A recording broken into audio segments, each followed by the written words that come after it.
Bonjour à toutes et à tous et bienvenue dans cet exposé du professeur Ganesh.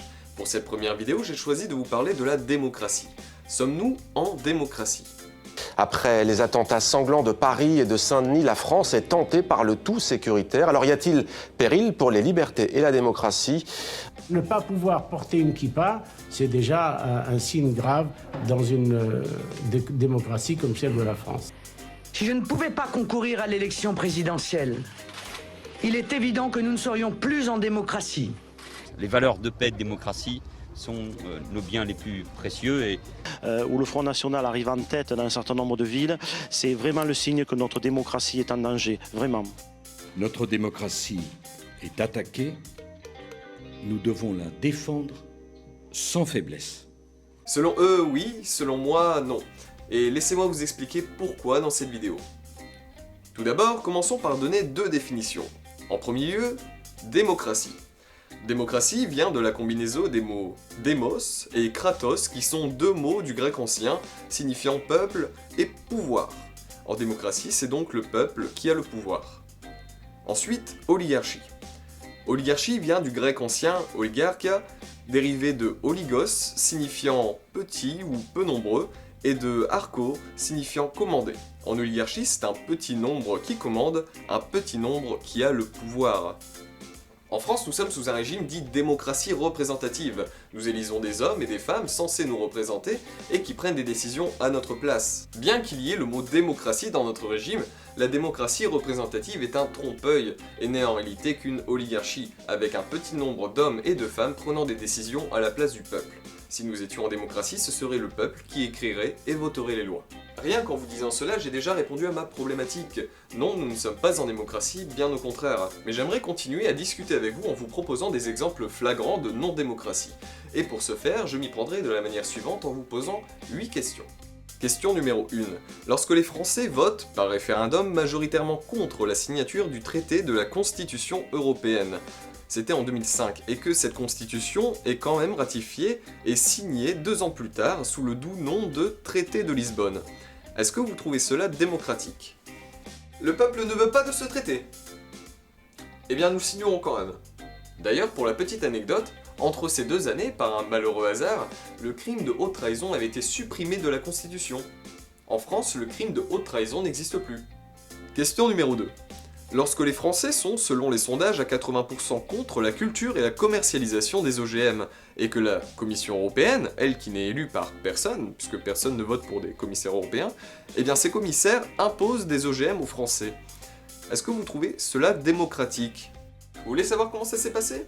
Eh bien, il faut savoir que pour qu'une loi soit adoptée au sein de l'Union européenne, il faut la majorité qualifiée, c'est-à-dire au moins 73,9% des votes pour être adoptée ou être refusée. Dans le cas présent, la Commission européenne, elle qui est au début du processus décisionnel, a posé la question suivante. Autorisons-nous la commercialisation et la culture de l'OGM TC 1507 au sein de l'Union européenne? La question est donc soumise au Conseil des ministres. Ce conseil regroupe l'ensemble des ministres européens concernés par la loi. Eh bien, ceux-ci ont voté contre à 68%, ce qui rendait impossible le veto sur la proposition de la Commission, vu qu'il faut au moins 73,9% de voix contre. Le Parlement européen s'est alors auto-saisi sur cette question, et le résultat fut que 62% des eurodéputés se sont déclarés contre. Mais le problème, c'est que, comme ils n'ont pas de pouvoir de blocage, cela n'a servi à rien. Au final, la Commission, qui est au début mais aussi à la fin du processus, en cas de non-accord du Conseil des ministres, a adopté et légalisé la commercialisation ainsi que la culture de cet OGM. Oui. Oui. Oh. Oh. Oui, oui, oui, et oui. La Commission aurait pu se dire, le Conseil des ministres a voté contre, le Parlement européen a voté contre, eh bien, je vais abandonner cette autorisation vu qu'ils ont une certaine légitimité démocratique. Eh bien, que nenni, paf, février 2014, dans vos gueules les OGM. Question numéro 3. Lorsque l'on vous manipule avec de la propagande en 1992 en vous disant que, par exemple, Michel Sapin, pour la France, la monnaie unique, c'est la voie royale pour lutter contre le chômage. Michel Rocard, Maastricht constitue les 3 clés de l'avenir. La monnaie unique, ce sera moins de chômeurs et plus de prospérité, la politique étrangère commune, ce sera moins d'impuissance et plus de sécurité, et la citoyenneté, ce sera moins de bureaucratie et plus de démocratie. Valéry Giscard d'Estaing, si le traité de Maastricht était en application, eh bien finalement, la communauté européenne connaîtrait une croissance économique plus forte, donc un emploi amélioré. Ça, c'était en 1992. Et qu'est-ce qu'on remarque aujourd'hui ? Eh bien, on remarque qu'entre 2002 et 2015, la France est passée de 7,8% de taux de chômage à 10,3%. Le surplus de croissance, on n'en parle pas, et le surplus de démocratie, c'est ce que je suis en train de démonter là actuellement. Ce processus de désinformation et de propagande qui est certifié aujourd'hui, mais qui continue encore à sévir, le trouvez-vous démocratique ? Je dis que ça continue encore à sévir parce que lorsque l'on veut des conseils en matière d'économie aujourd'hui, on demande à qui ? Eh bien au même. L'ancien Premier ministre Michel Rocard dit sur BFM Business « La France est trop petite, trop seule. Nous courons à la catastrophe si nous prenons le risque de faire éclater la zone euro.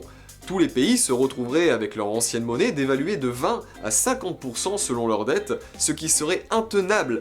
J'ai la certitude qu'il n'y a pas d'issue solitaire. » Valéry Giscard d'Estaing. Bon, si on sortait de l'euro, ce serait une catastrophe pour la France, une catastrophe pour les Français. Parce qu'au lendemain de la sortie de l'euro, qu'est-ce qu'on fera ? On dévaluera le franc. Il y a aussi le point qui s'y met, alors nous retrouverons approximativement les mêmes chiffres, 20, 30%. Waouh, ça fait peur. Mais qu'en est-il en réalité ? Voilà une étude faite par Natixis qui montre que si la France quittait la zone euro, on dévaluerait le franc de seulement 2 petits pourcents. Donc balancer des chiffres au hasard, c'est bien. Employer des mots forts, c'est bien. Mais il faudrait tâcher de rester un petit peu plus réaliste, messieurs. Un minimum quand même, je pense que ça vous ferait pas de mal. Question numéro 4. Lorsque Georges Papandréou, l'ancien Premier ministre grec, propose un référendum pour demander au peuple grec s'il souhaite suivre la politique de rigueur et d'austérité voulue par l'Union Européenne par le biais de la Troïka, et qu'au lendemain de cette déclaration, Nicolas Sarkozy, Angela Merkel ainsi que, nous dit-on, toute l'Europe s'insurge de la venue de ce référendum, trouvez-vous cela démocratique ? Hier, le Premier ministre grec a pris l'initiative d'annoncer un référendum. Cette annonce a surpris toute l'Europe. Quoi ? Vous voulez demander au peuple grec son avis ? Mais vous êtes fous. Oh oui, mais vous êtes fous. Mais vous êtes fous. Oh oui, mais vous êtes fous. Question numéro 5. Lorsque Jean-Claude Juncker, actuel président de la Commission européenne, dit qu'il ne peut y avoir de choix démocratique contre les traités européens, trouvez-vous cela démocratique ? Ce type, mettons-nous bien d'accord, a plus de pouvoir qu'en n'en aura jamais François Hollande, et il se permet de dire « il ne peut y avoir de choix démocratique contre les traités européens ». Je le répète puisque je ne sais pas si vous vous rendez compte de la gravité de ses propos. Il avoue ouvertement que l'Union européenne ne peut pas garantir la démocratie, alors que c'est quand même écrit dans l'article 2 du traité sur l'Union européenne. L'Union est fondée sur des valeurs de respect de la dignité humaine, de liberté, de démocratie, d'égalité, de l'état de droit, ainsi que de respect des droits de l'homme. Ce que vous venez d'entendre ne sont que des mots pour faire joli. En réalité, il n'en est rien. Et les phrases comme ça, on peut en trouver patate. Herman Van Rompuy, alors président du Conseil européen, déclarait en 2014 « Si les gens ne veulent pas de l'expansion de l'Union européenne, nous la ferons quand même ». Franchement, c'est tellement évocateur de la mentalité de ces gens-là que ça se commente même pas. Donc je vais passer directement à la question numéro 6. Question numéro 6. Lorsque les membres de la Commission européenne, élus par personne, mettent à la poubelle 3,2 millions de signatures contre le traité TAFTA, ce qui est quand même beaucoup, 3,2 millions, est-ce que vous trouvez cela démocratique ? TAFTA, pour les non-initiés, est un traité de libre-échange entre l'Union européenne et les États-Unis qui se prépare, dans le plus grand secret, à l'abri des regards. L'objectif de ce traité est l'harmonisation des règles entre l'Union européenne et les États-Unis. On supprime les barrières douanières, on cultivera ce qui est autorisé aux États-Unis, dites bonjour aux OGM et aux poulets au chlore. Mais la spécificité, disons la plus intéressante de ce traité, c'est la venue des tribunaux arbitraux. C'est-à-dire par exemple que si une entreprise de bûcheronnage se voit interdire de déboiser une forêt par l'État pour des raisons de préservation de l'environnement, eh bien cette entreprise pourra attaquer l'État en justice et gagner des dommages et intérêts. C'est dingue, mais c'est ce qui va se passer si personne ne bronche. Question numéro 7. Lorsque l'article 121 du traité sur le fonctionnement de l'Union européenne déclare que les grandes orientations en matière de politique et d'économie de chaque pays européen sont décidées par Bruxelles, Trouvez-vous cela démocratique? Car en gros, ça veut dire quoi?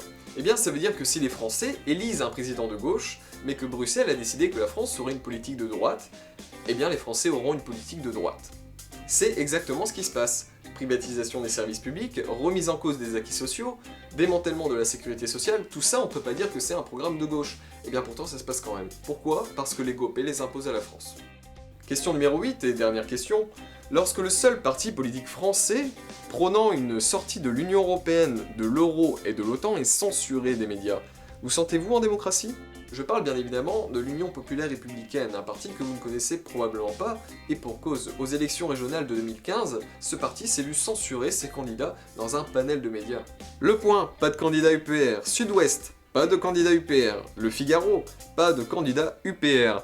Le site internet de la chaîne LCP, une chaîne publique d'information qui fonctionne donc avec nos impôts, pas de candidat UPR. Il suffisait pourtant d'aller sur Wikipédia pour trouver la liste de tous les candidats à l'élection régionale de 2015.